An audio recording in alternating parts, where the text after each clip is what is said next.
Bon, et bah salut tout le monde, j'espère que vous allez bien aujourd'hui. Donc on se retrouve dans cette vidéo parce que je vous ai demandé sur Instagram de me poser toutes vos questions. Je pouvais pas faire de live ce dimanche vu que mon téléphone bug pas mal en ce moment. Et en gros il surchauffe dès que je fais un live ou que je fais une trop longue vidéo que je m'en sers trop longtemps. Donc du coup j'ai demandé à tout le monde de me poser vos questions. Et donc du coup les questions qui sont le plus ressorties c'est clairement des questions sur les compléments alimentaires, sur la nutrition. Donc je vais y répondre tout de suite. Donc déjà la première question, c'est comment compter de manière efficace ses calories. Y a-t-il des applications qui le permettent? Donc, pour répondre très rapidement, oui, il y a des applications qui le permettent. Les applications que je conseille, c'est Yazio ou MyFitnessPal. Encore une fois, les applications vont te donner un ordre d'idée sur le total calorique que tu dois respecter et sur le total de chaque macronutriment que tu dois respecter. Mais sache que en pratique c'est bien différent, il y a plein d'autres étapes à mettre en place autour de tout ça. Déjà, tu verras que peu importe si tu commences à 2500, 3000 calories ou 2000 calories, en fait il faut autour de ça suivre ta progression, que ce soit au niveau du poids, des mensurations et les photos chaque semaine. Si justement tu t'embarques dans l'idée de peser tes aliments tous les jours et tout, mais que tu ne sais pas du tout comment faire évoluer ça par la suite, clairement tu vas droit dans le mur. Enfin, pas droit dans le mur, mais ça peut être compliqué pour toi de progresser par la suite. Donc, pense bien à ça, c'est ok, je vais pouvoir compter mes calories, je vais pouvoir savoir exactement quelle application utiliser, du coup combien de grammes de protéines, glucides et lipides je vais pouvoir manger au quotidien. Maintenant, quels aliments tu vas manger et surtout, ensuite, par la suite, comment est-ce que tu vas faire évoluer ton total calorique en fonction de l'évolution de ton poids, de tes mensurations et tes photos et ton évolution globale. Voilà. Ensuite, du coup, deuxième question, et du coup c'est une question qui a été quand même demandée par plusieurs personnes. À quoi sert exactement la créatine par rapport à la whey? Alors ça c'est une question bien précise. Merci d'avoir posé cette question parce que tu n'es pas, si tu te reconnais, tu n'es pas le premier à me poser la question entre justement la whey et la créatine. Alors déjà, il faut savoir que c'est deux choses totalement différentes. La créatine, c'est vraiment un complément qui va nous aider justement à développer notre force à l'entraînement. C'est lié justement à la génération d'ATP pour développer un effort court et intense pendant l'entraînement.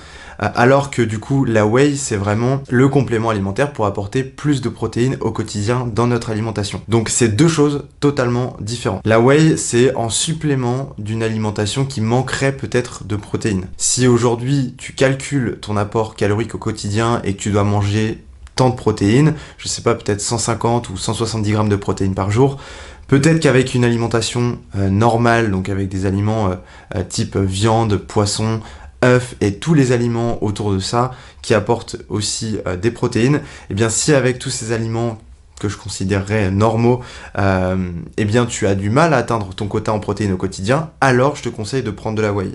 Mais ce n'est absolument pas nécessaire si tu as déjà ton total en protéines au quotidien, facilement. Et ce n'est absolument pas nécessaire si tu ne connais pas du tout ton apport en protéines au quotidien, et que encore plus tu ne connais pas ton apport calorique au quotidien tout simplement. Ensuite du coup tu as la créatine, et la créatine clairement je te la conseille. Donc ça rejoint aussi une question de Christiana qui entend beaucoup de bienfaits sur la créatine, et est-ce que dans mon cas perso ça serait vraiment utile? Alors moi, pour toutes les personnes aujourd'hui qui font de la musculation à hauteur de on va dire 3-4 fois par semaine depuis un certain temps et de façon surtout régulière, je parle pas aux personnes justement qui s'entraînent 2, 3, 4 fois par semaine mais qui font ça une fois de temps en temps. Je parle surtout pour les personnes qui du coup font ça de manière vraiment régulière et qui ont vraiment envie de développer leur force, de développer leur masse musculaire, et qui ont un réel objectif là-dedans, et qui pensent que sur le long terme, ils vont tenir, et qu'ils ont vraiment un objectif qui est le long terme, d'accord? Si aujourd'hui, ton objectif, c'est juste de te maintenir en forme, et puis on verra ce qui se passe par la suite, mais que ça te tient pas vraiment à cœur, en vrai, ne prends pas de créatine, ne gaspille pas ton argent pour rien. Par contre, si tu as vraiment envie d'optimiser les choses et de tout simplement bien faire les choses, je te conseille d'en prendre. La créatine, ça va quand même te permettre de développer pas mal ta force. Alors, ça, c'est pas magique du tout, mais c'est conseillé pour les personnes qui vont du coup s'entraîner dur avec souvent des efforts courts et intenses. C'est écrit sur le paquet. C'est la définition simple, mais globalement c'est, comme je l'ai dit tout à l'heure, lié quand même à l'ATP. L'ATP qui est une des molécules qui nous permet de générer un effort court et intense. C'est ce qu'on demande à notre corps quand on veut générer un effort court et intense.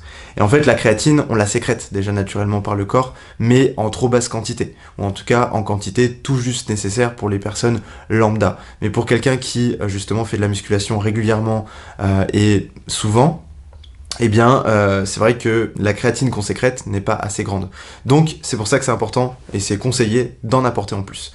Donc voilà, mais bien évidemment, la créatine et la whey, c'est deux choses totalement différentes. Okay. Ensuite, à quoi sert vraiment le pré-workout? Est-ce que c'est psychologique? Alors, du coup, deux questions. Clairement, sur le pré-workout, je dirais qu'il y a une part de psychologie, d'accord? Il y a une énorme part de psychologique. Pour moi, personnellement, j'adore prendre un pré-workout avant l'entraînement. Ça me permet de m'exciter un peu avant la séance. Il y a plein d'autres façons de faire. Je sais qu'il y en a qui utilisent les chewing-gums pour mâcher. Chewing-gum, ça réveille. Qui vont utiliser juste un café, qui vont prendre juste de la caféine en gélule, qui vont juste écouter de la musique. Enfin voilà, des trucs comme ça. Personnellement, moi, le pré-workout, ça me permet quand même de donner un petit peu de piquant avant la séance. Et je kiffe vraiment le truc que ça apporte. Donc oui, il y a un côté qui est très psychologique. Par contre, il y a tout ce qui est dedans. Dans les pré-workouts, tu vas retrouver de la caféine, tu vas retrouver de l'arginine, tu peux retrouver du coup de la citrulline, de la bêta-alanine. Les compléments que je conseille, ou en tout cas que je trouve important à retrouver dans un pré-workout, ça va être surtout la caféine pour justement l'excitation, et la citrulline et l'arginine. Donc peut être la AKG par exemple, complexe d'arginine. L'arginine et la citrulline vont avoir un rôle important dans la congestion, dans la vasodilatation. Et c'est vrai que moi le pré-workout à l'heure actuelle, je le prends plus vraiment comme pré-workout, je le prends plus pour ce qu'il apporte, parce que je sais que ça me permet quand même de passer de bonnes séances, de me sentir vraiment plus focus et toujours bien congestionné. Alors c'est pas forcément ça qui m'aide à l'heure actuelle, peut-être que sans ça, ça marcherait aussi, mais c'est vrai que je trouve ça cool d'apporter ça pendant la séance. Donc à quoi sert vraiment le pré-workout? Clairement, il a pas une énorme utilité, mais si tu sens que voilà, t'es pas au top sur certaines séances, que t'as besoin d'un petit coup de fouet, que ce soit après les cours, après le travail, après une longue journée, peu importe quelle journée ça peut être, quelles activités tu as pu faire, si tu sens que tu as besoin de ta petit coup de fouet, ça peut t'aider, et c'est là où je le conseille principalement. Voilà. Ensuite, collagène surcoté ou pas? Alors j'en ai rarement pris, j'ai rarement eu de problèmes justement aux articulations, j'avoue que j'en ai pris un moment pour un souci d'épaule. Je sais pas si ça m'a vraiment fait du bien, je pense que ça peut être intéressant si c'est récurrent, que c'est des soucis qui reviennent souvent. Maintenant, je pense que la première médecine, c'est la première solution avant le collagène, c'est vraiment qu'est-ce que tu fais dans tes phases de récupération, qu'est-ce que tu fais sur tes jours de repos, qu'est-ce que tu fais autour de l'entraînement pour justement avoir des articulations qui sont en santé. Moi personnellement, j'optimise vraiment beaucoup toute la partie étirement, mobilité, massage, automassage, et c'est vrai que j'ai rarement des douleurs, et ça va être étonnant, mais j'ai encore moins de douleurs depuis que j'ai commencé la sèche. Alors ça, je pense que c'est indirectement dû au fait que du coup j'apporte moins de calories, donc je peux peut-être soulever moins lourd, en tout cas pousser peut-être moins loin mes séries, indirectement, inconsciemment. Pourtant moi j'ai l'impression que je fais le maximum de ce que je peux actuellement, mais peut-être que pour les articulations qui ont été habituées à un effort beaucoup plus important il y a quelques temps, il y a un an maintenant, quand je faisais 85 kg, à l'heure actuelle j'en fais quasiment que 70, donc pour le coup, voilà, les charges, la pression que je mets sur les articulations est peut-être moins grande, et c'est pour ça que j'ai peut-être moins d'impact, moins de douleur à ce niveau-là, mais en tout cas, oui, si c'est des douleurs qui sont très récurrentes et tout, franchement, n'hésite pas à essayer le collagène. Je pense que avant d'avoir une réponse à nos questions, faut tester.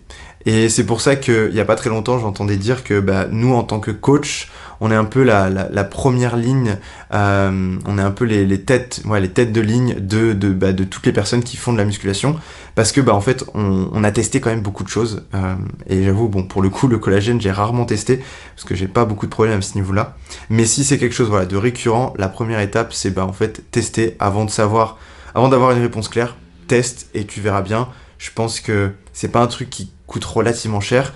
Au pire, tu t'achètes qu'un petit pot de collagène et ce sera parfaitement bien. Ensuite, on arrive sur les dernières questions.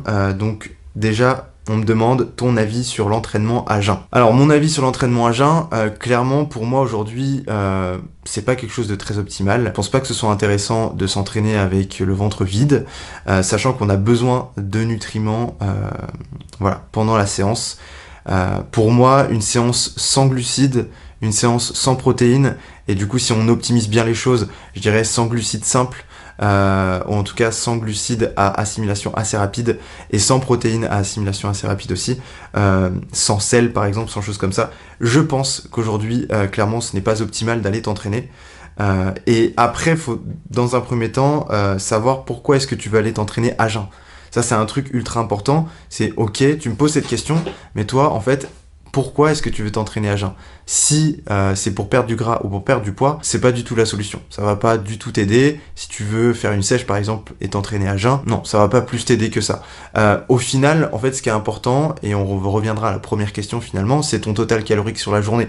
Donc que tu t'entraînes à jeun ou non, en fait c'est ok limite que tu t'entraînes à jeun si tu veux perdre du poids ou perdre du gras, et que au final tu ne sais même pas combien t'apportes de calories, mais tu en apportes trop, et que tu t'entêtes à t'entraîner à jeun, tu verras qu'au bout d'un moment, limite ça marchera pas, parce que en fait tu n'as déjà pas la maîtrise sur ta nutrition. Donc déjà la première étape finalement c'est la nutrition. Après à jeun ou pas, à la limite ça ne changera rien si pour ton cas tu veux perdre du poids ou perdre du gras. Après si tu veux prendre du muscle, bon je pense que c'est pas du tout personne voudrait s'entraîner à jeun et prendre du muscle, je pense pas.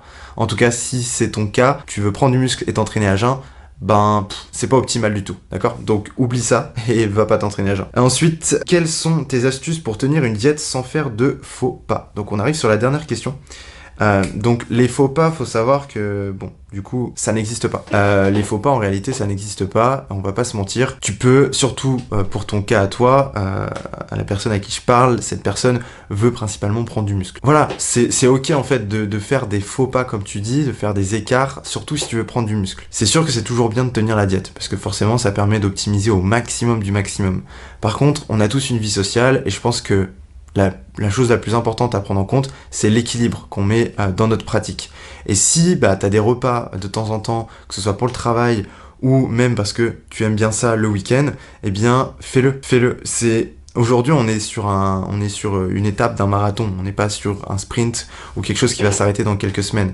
Donc sache que avec l'expérience que j'ai, avec le recul que j'ai maintenant, c'est pas parce que tu te fais un resto par semaine ou même 2 restos par semaine, surtout si t'es en prise de masse, que tu vas gâcher tes résultats. Absolument pas. Surtout qu'au restaurant, en général, on va dire qu'il y a quand même largement assez de protéines, surtout si tu gères bien tes assiettes ou tu prends souvent de la viande ou des choses comme ça. Donc, au final, tu vas toujours te retrouver avec des assiettes qui sont, oui, caloriquement parlant, assez hautes, assez grandes, mais au final, qui vont t'apporter assez de protéines et assez de tout pour prendre du muscle. Donc, au final, les faux pas ou les écarts, ça n'existe pas, surtout en prise de masse, d'accord?